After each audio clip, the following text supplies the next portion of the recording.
In his book, The Deniers, Urban Renaissance Institute Executive Director Lawrence Solomon talks about prominent scientists who disagree with Al Gore's views on global warming. This event is hosted by the Competitive Enterprise Institute and the Cooler Heads Coalition. It's about 50 minutes.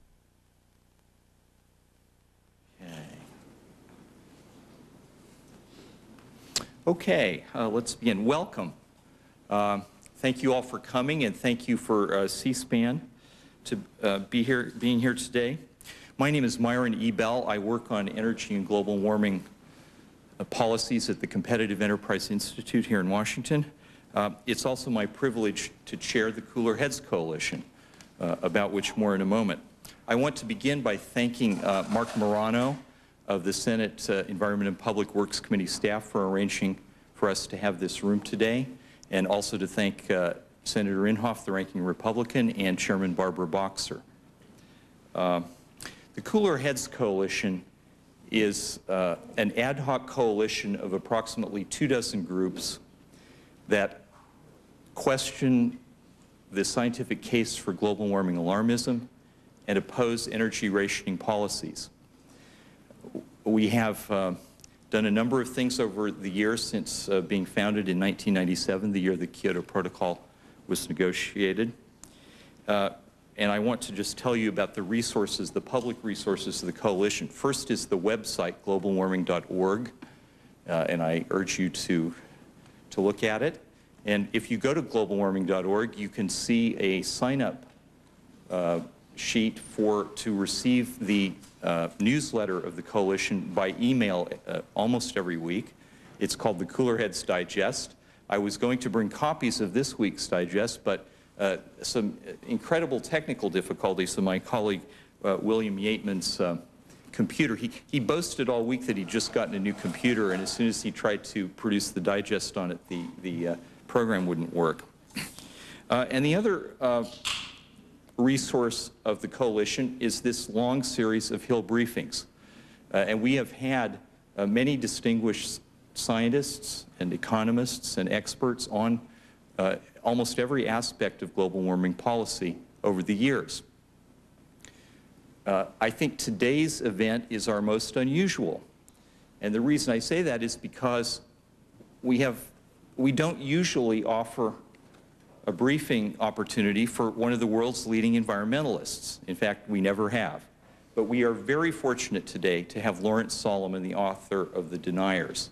And I am very proud and pleased that he can be here with us and is going to give a Cooler Heads briefing.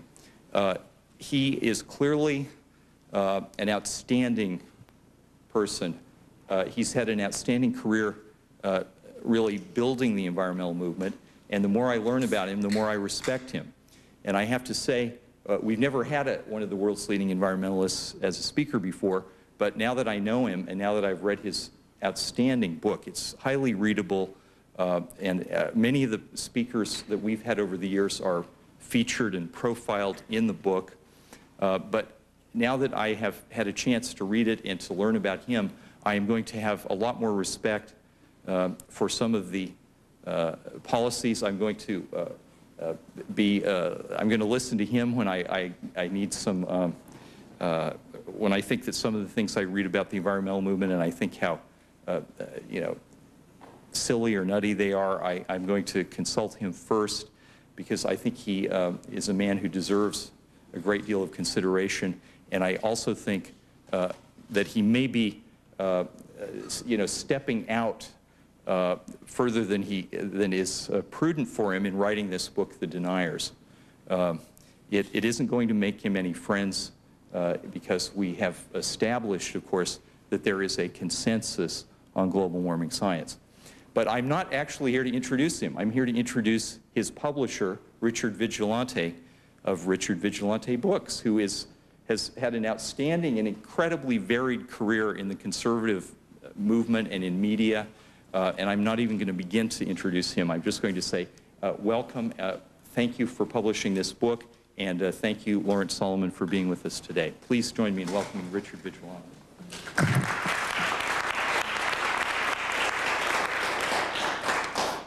publisher holds the book in front of a television camera.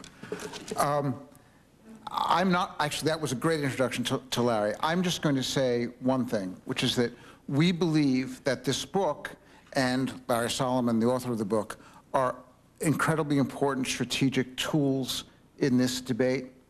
There aren't that many global warming books that set out to prove their point and then actually succeed. There are a lot of contentious books. There are a lot of alternate theories. There's a lot of debate in the blogosphere. What Larry set out to prove, beyond the shadow of a doubt, one very important point, which is that there is a vigorous debate. And since the leading advocates of global warming alarmism have said again and again and again that there is no serious debate, that there is an absolute scientific consensus, this book speaks directly to their credibility. It is impossible to read this book and not think that, think that Al Gore, for instance, is a credible witness, right? So this book doesn't prove that global warming is coming or isn't coming. It doesn't prove that the planet, that man is causing it or isn't causing it. But it does prove, beyond a shadow of a doubt, and I use that word prove advisedly, that there is a very, very vigorous debate, and those who deny the debate deserve no credibility. And that's why I think all of you need to make use of the book, and we're happy to facilitate that, and Larry as a strategic tool. So that's all I'm here to do, is to encourage you to do that. And anyone who wants to talk to me about doing that should find me afterwards. Thank you.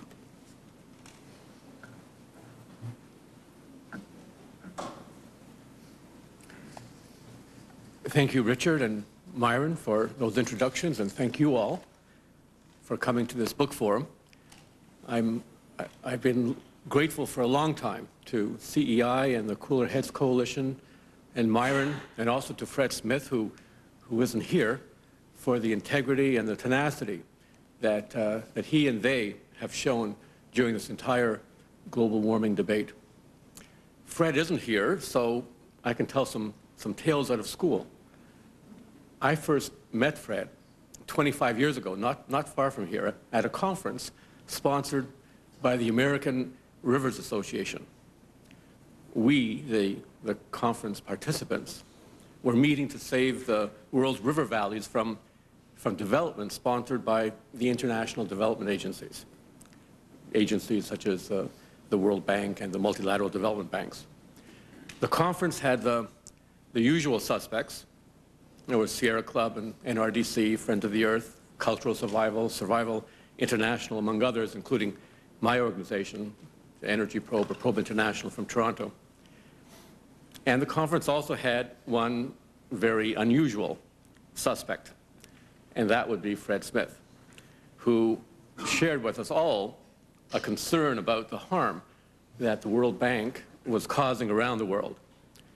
Fred was a force at that conference and very much in tune with us, although I don't recall, I don't believe he actually marched with us on the World Bank headquarters when it came time for that. Now, I suspect that the people who are here represent an atypical audience, in that much of what I describe in my book will not surprise you. Those of you who know the Cooler Heads Coalition already know that there are many credible scientists who dispute the conventional wisdom of Al Gore and the United Nations on climate change. But some things that I found in writing The Deniers might surprise you. In interviewing scientists, I often ask them how many of their scientific peers in their own discipline subscribe to the views of Al Gore and the United Nations. Some said they didn't know.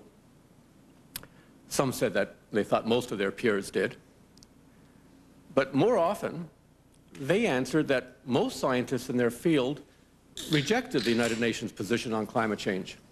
In some cases, the answer was effectively that all scientists in their field rejected the United Nations position.